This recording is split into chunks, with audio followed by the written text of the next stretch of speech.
Alors pourquoi avez-vous décidé de devenir sataniste? J'ai toujours dit que si c'était vraiment à refaire, je ne pouvais pas être sataniste. C'est quelque chose que je déteste. Dans votre témoignage, vous avez dit que Mobutu avait vendu les Congos. Comment l'avait-il fait? C'est vrai. Le Congo était vendu par Mobutu. Mobutu avait vendu le pays.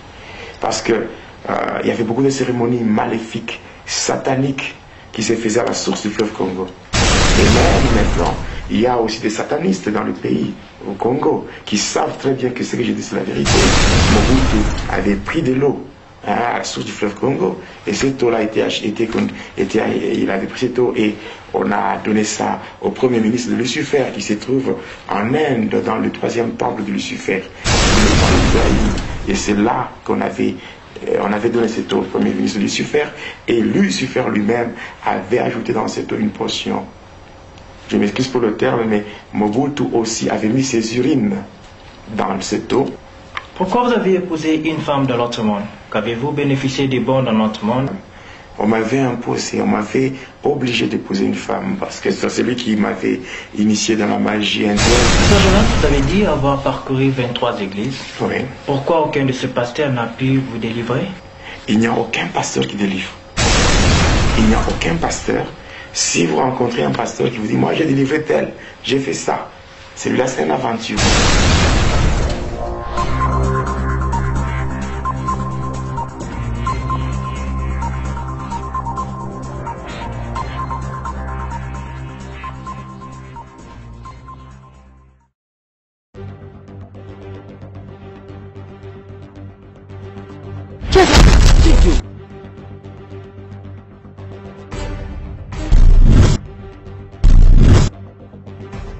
Des professionnels disponibles pour vous satisfaire.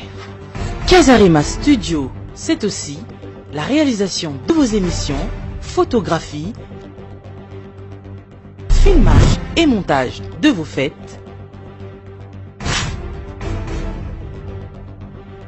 la réalisation de vos émissions, la réalisation de vos spots publicitaires, la réalisation de vos clips. Casarema, c'est aussi la création de vos affiches et l'impression de vos affiches. Casarema, c'est aussi la location de vos salles de fête. Casarema Studio se trouve aussi en France, Kinshasa, en Angola, au Congo-Brazzaville, en Inde. Casarema est partout. Ne manquez pas, contactez-nous 06 29 91 70 16 ou 01 48 12 86 82. Pas rue Joseph et Étienne de Montgolfier, 93 110, Rony, Sous-Bois. Casarema Studio est là pour tous vos événements.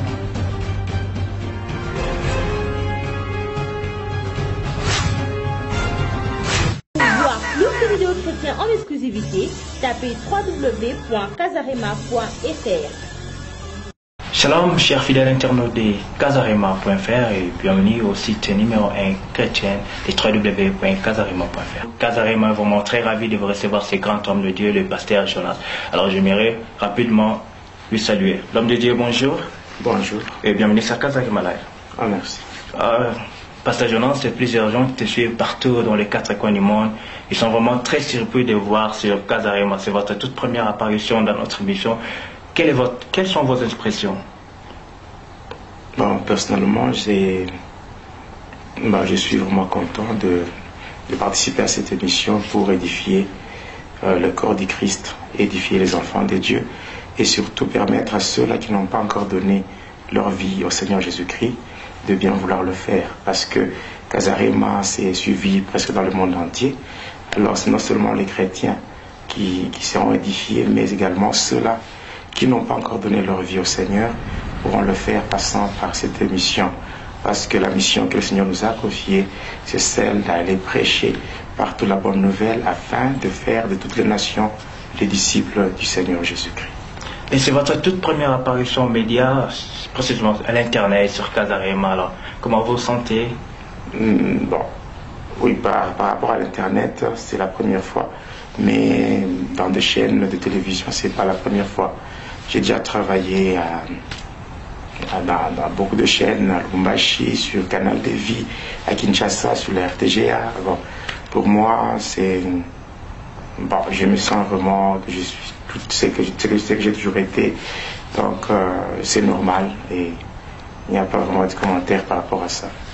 Et votre témoignage a édifié plusieurs personnes partout dans le monde. Alors, l'impression dans les années à propos de quels étaient les recours que vous avez reçus à propos de gens, les chrétiens? Non, oui, bien sûr, il y a des gens qui m'appellent de partout, des différents pays du monde. Il y a des gens qui m'appellent des États-Unis, du Canada. Il y a des gens qui m'appellent de la France, Belgique, Allemagne. Il y a même des gens qui m'appellent à partir de l'Inde pour juste m'encourager par rapport au témoignage que j'ai donné. Pour moi, j'ai dit simplement que la gloire soit rendue au Seigneur Jésus-Christ, lui qui a permis à ce que ces témoignages soient donnés pour l'édification des enfants de Dieu. Donc, on a tous suivi votre témoignage. Alors, dans votre témoignage, vous avez dit que vous étiez mort. Comment êtes-vous mort et comment vous étiez-vous revenu à la vie? Bon, c'était l'année 2003. L'année 2003, c'était au mois de décembre. Et c'était précisément, la date, c'était le 19 décembre 2003, lorsqu'on était dans une veille de prière. Et j'avais jugé de me séparer avec le diable. Et le diable, lui, ne voulait pas que je sois délivré, vu tout ce que je connaissais dans son camp. Il savait très bien que si je venais au Seigneur Jésus-Christ, j'allais dévoiler tout ce que je connaissais de ce monde-là. Alors il a jugé bon de mettre fin à ma vie. Et c'est ainsi qu'il m'avait attaqué passant par ses agents. Donc il avait envoyé des démons qui étaient au nombre de 3 et qui m'avaient torturé jusqu'à ce que j'avais perdu la vie. Mais pour la question de savoir comment j'étais mort, c'est que j'étais tombé par terre. Et par rapport à tout ce que j'avais reçu comme coup, des coups que j'avais reçus de la part des démons, j'étais tombé par terre et après, à un moment donné, après des douleurs atroces, j'étais sorti de mon corps et j'étais à côté. J'ai voyé mon corps allongé par terre et ceux-là qui étaient là, qui priaient, il y avait même un médecin, le docteur Jean-Baptiste Koulita, qui est ici à Johannesburg. Alors, il était là, après avoir vérifié tout le signe vitaux, il avait même constaté le décès. Tout ce qui se faisait là, moi j'entendais, je voyais tout. Mais eux ne pouvaient pas voir ne pouvaient pas me voir par rapport à cette dimension où je m'étais retrouvé. C'est-à-dire, je n'étais plus dans la dimension physique, c'était spirituel, mais mon corps physique était allongé par terre. Et c'est comme ça que les démons qui m'attendaient à l'extérieur m'avaient demandé de le suivre en disant que je devais le suivre parce que c'était l'heure du grand départ. Et j'étais parti avec eux. On a quitté pour me retrouver dans le monde de cimetière. Et là, une soutane d'emportement de couleur noire m'avait été donnée, c'est ce qui m'avait projeté vers le monde astral, c'est-à-dire l'endroit où vont tous ceux-là qui meurent dans le péché, c'est-à-dire ceux-là qui meurent loin de Jésus-Christ. Alors c'est là que on m'avait conduit dans le séjour des morts. Et là, j'étais enchaîné en commençant par le pied jusqu'au niveau de la bouche, un gros cadenas. Et j'étais là, et tout était fini pour moi. Et donc il n'y avait aucun espoir pour moi. Donc je ne pouvais plus rentrer dans le monde des humains parce que tout était fini pour moi.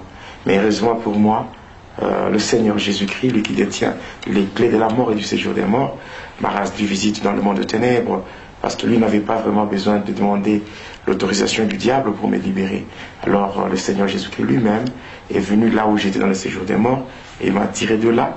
Et on a quitté donc le séjour des morts, on a eu à visiter beaucoup de choses, et le Seigneur m'a montré beaucoup de choses, jusqu'à ce qu'il m'a fait visiter aussi, il m'a montré l'enfer, et après l'enfer, le Seigneur m'avait ramené jusqu'au 3e ciel, et c'est à partir de là que lui-même, après m'avoir encore montré d'autres choses au ciel, et c'est là que le Seigneur lui-même me dira que non, il faut que tu rentres dans le monde des humains. Et il m'avait donné un ordre en disant, va et dis-leur ce que j'ai fait pour toi, car ce que tu connais n'est pas pour toi seul. Et c'est quand il me disait cela, je devais rentrer, et j'avais vu une forte lumière devant moi, et subitement je m'étais retrouvé dans le monde des humains.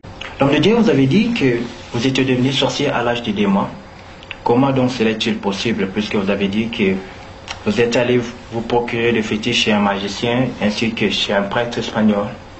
Oui, j'ai parlé de ça, j'ai parlé de l'initiation auprès d'un magicien originaire de Kisangani et aussi un prêtre de la religion catholique qui était de nationalité espagnole et de la congrégation des Pères Blancs. Oui, c'est la vérité, mais par rapport à l'âge de 2 mois, quand je parlais que j'ai été initié à partir de l'âge de 2 mois, c'est-à-dire je suis entré dans des pratiques sataniques à l'âge de 2 mois, ça n'a rien à voir avec les magiciens qui m'avaient initié à la magie indienne ou l'autre là, le prêtre qui m'avait initié à la magie sainte. Mais quand je parle de 2 mois, c'est de cette façon que la prophétie diabolique était accomplie sur ma vie, c'est-à-dire par rapport à l'âge de 2 mois, c'est que déjà j'étais choisi dans le monde de ténèbres pour accomplir la volonté du diable. Et là, je n'étais pas encore dans la magie indienne, je n'étais pas dans la magie catholique ou la magie sainte. Là, c'est de la manière dont on m'avait fait entrer d'abord dans les pratiques sataniques, c'est-à-dire au niveau de ma famille élargie, on cherchait un enfant qu'on devait préparer dans la sorcellerie afin que dans les jours à venir, que cet enfant devienne un chef coutumier. Et la malchance était tombée sur moi. Et c'est de cette façon, à l'âge de 2 mois, qu'on m'avait pris, qu'on m'avait initié, qu'on m'avait pris pour me préparer afin d'accomplir cette tâche-là de devenir chef coutumier. Et quand je parle dans le témoignage, je parle de cet homme sataniste originaire de Kisangani qui m'avait initié à la magie indienne et même le prêtre là, qui m'avait initié à la magie catholique. Là, c'est quand j'avais déjà grandi. Mais à l'âge de 2 mois, j'étais un enfant. Je ne pouvais pas me défendre. À cet âge-là, je ne pense pas qu'un enfant de 2 mois peut s'opposer à ce que les adultes cherchent à imposer sur sa vie. Alors c'est de cette façon-là qu'on m'avait pris et la malchance était tombée sur moi parce que c'était moi qui étais choisi pour être préparé dans la sorcellerie afin que dans les jours à venir, je devienne un chef coutumier. Ça n'a rien à voir avec les fétiches que j'avais eus auprès de ce sataniste-là et même l'initiation à la magie sainte. Alors pourquoi avez-vous décidé de devenir sataniste? Je n'ai pas décidé de devenir sataniste. Et je n'ai jamais dit dans mon témoignage que être sataniste, c'est quelque chose qui m'attirait, non. Donc, déjà à partir de l'âge de 2 mois, toutes les cérémonies qui avaient été faites, donc j'étais là obligé d'accomplir ce qui était déjà tracé par d'autres personnes avant moi. Donc, il y avait un plan maléfique qui était déjà tracé. Et lorsqu'on m'avait initié, déjà à l'âge de 2 mois, j'étais déjà sous un contrôle permanent des démons.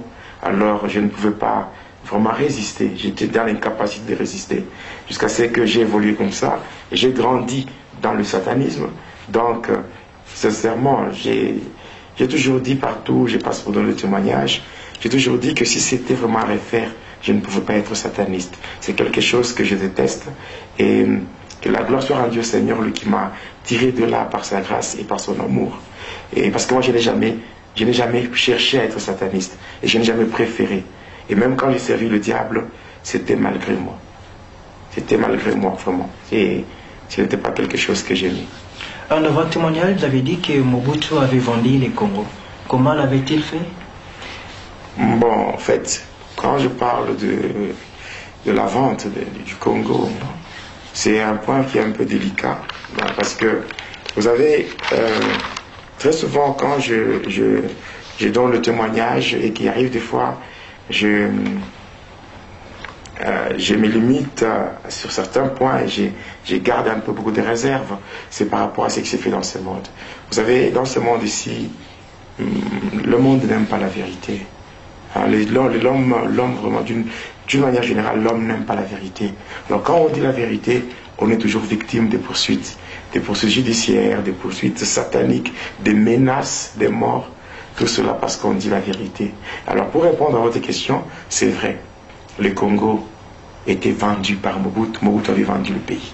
Parce que il y avait beaucoup de cérémonies maléfiques, sataniques, qui se faisaient à la source du fleuve Congo. Et même maintenant, il y a aussi des satanistes dans le pays, au Congo, qui savent très bien que ce que je dis c'est la vérité. Mobutu avait pris de l'eau à la source du fleuve Congo. Et cette eau-là il avait pris cette eau et on a donné ça au premier ministre de Lucifer qui se trouve en Inde dans le 3e temple de Lucifer, le temple de Daïl. Et c'est là qu'on avait donné cette eau au premier ministre de Lucifer et Lucifer lui-même avait ajouté dans cette eau une portion. Je m'excuse pour le terme, mais Mobutu aussi avait mis ses urines dans cette eau et a fait beaucoup d'incantations. Il n'était pas le seul, avec tous ceux-là qui étaient dans son entourage.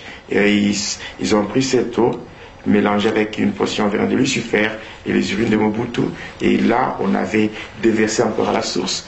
Et jusqu'à l'embouchure du fleuve Congo, on avait fait encore d'autres incantations, juste pour que le pays soit à genoux et que le pays soit soumis totalement à l'autorité de Mobutu. Et pour ce faire, il a commencé par corrompre tous les chefs coutumiers, il les a rassemblés. Après les avoir rassemblés, tous devaient maintenant dépendre de lui, avec l'implantation de l'ordre de Prima Curia dans le pays, avec beaucoup de choses, beaucoup de sanctuaires du diable ont été déplacés dans toutes les provinces de la République démocratique du Congo, qui était à cette époque-là le Zaïre. Et même quand on voit ce qu'on appelle l'hymne national zaïrois, tout était inspiré par le diable lui-même, avec beaucoup de gens qui étaient dans l'entourage de Mobutu, des satanistes qui ont tout fait pour que le pays se retrouve aujourd'hui à genoux. Donc c'est de cette façon que Mobutu avait vendu le pays, parce qu'il voulait régner sur le pays comme étant un roi. Il voulait faire du pays un royaume. C'est ça, bon, par rapport à la question que vous avez posée. Pourquoi vous avez épousé une femme dans l'autre monde? Qu'avez-vous bénéficié des bons dans l'autre monde pendant ce temps où vous serviez de garde? En fait, je n'avais pas épousé une femme. On m'avait imposé, on m'avait obligé d'épouser une femme, parce que c'est celui qui m'avait initié dans la magie indienne. Il m'avait dit que lorsque nous étions à Kisangani, nous étions entrés par il y a une rivière Chopo, quand on avait fait des incantations là-bas, il y avait un gros serpent de 7 têtes qui avait fait son apparition et qui nous avait ouvert la porte pour entrer dans le monde de la déesse Maharashati, de retour à Likasi. C'est là que mon maître me dira que la déesse Maharashati a exigé à ce que je puisse me marier dans le monde de ténèbres pour bien évoluer dans la magie. Alors, moi, j'étais obligé de me soumettre à ce qu'on m'avait dit, et raison pour laquelle j'avais fait un jeûne à sec, sans boire, sans manger, de 9 jours, et après j'étais parti dans le monde de ténèbres pour conclure ce mariage-là avec une dame de ténèbres. Voilà, mais dire qu'il y avait quelque chose de positif que j'avais gagné de la part de cette femme, bon, presque, parler des choses, de quelque chose de positif, c'est seulement une personne qui est envoûtée, qui peut dire que les démons peuvent apporter quelque chose de positif.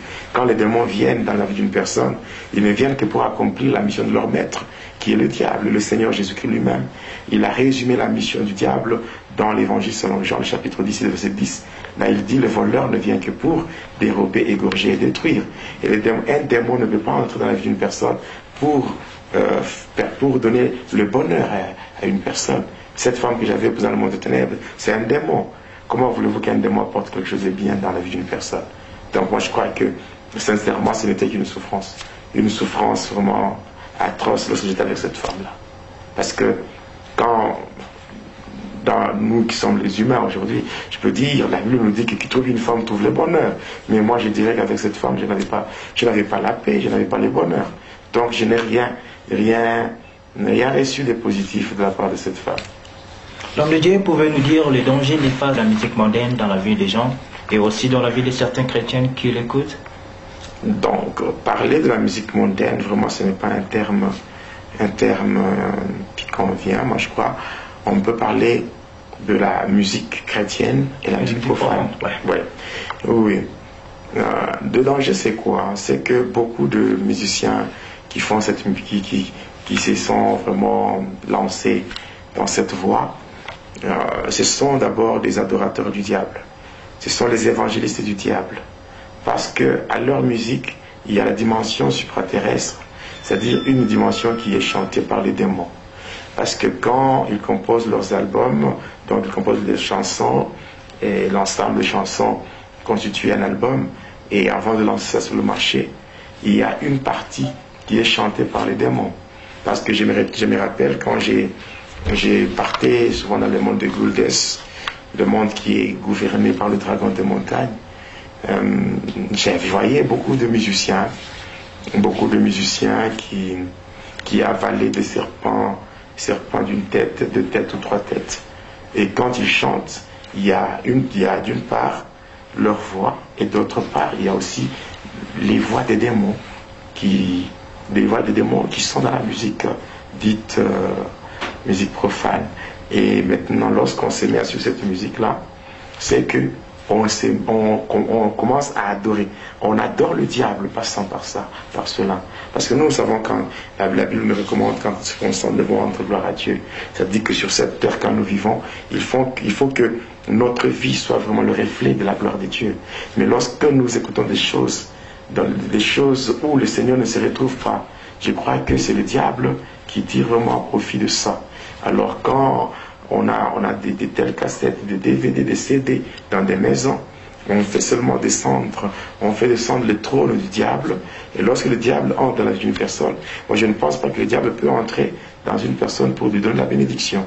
Le diable ne vient que pour détruire, ne vient que pour tuer.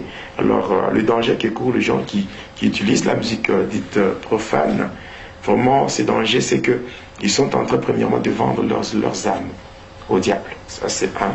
Et de 2, ils adorent le diable. Or, quand ils adorent le diable, automatiquement le ciel reste fermé. Lorsque Dieu lui-même dit, par la bouche du prophète Zacharie, il dit, s'il y a des familles de la terre qui ne montent pas à Jérusalem pour se prosterner devant le roi, l'Éternel des armées, alors la pluie ne tombera pas sur elle. Or, la pluie renferme toutes les bénédictions que nous cherchons de la part du Seigneur. Alors, si on n'adore pas Dieu, donc on adore d'autres divinités, et par conséquent, le ciel de Dieu reste fermé, et là, c'est le diable qui tire profit de tout ce qui s'est fait. Donc, c'est vraiment un danger. Et un conseil gratuit, c'est de demander à tous ceux-là qui ont ces différentes musiques dans leur maison, de bien vouloir abandonner ça, de bien vouloir abandonner, parce que nous qui sommes des humains, nous avons tous été créés par Dieu et pour Dieu.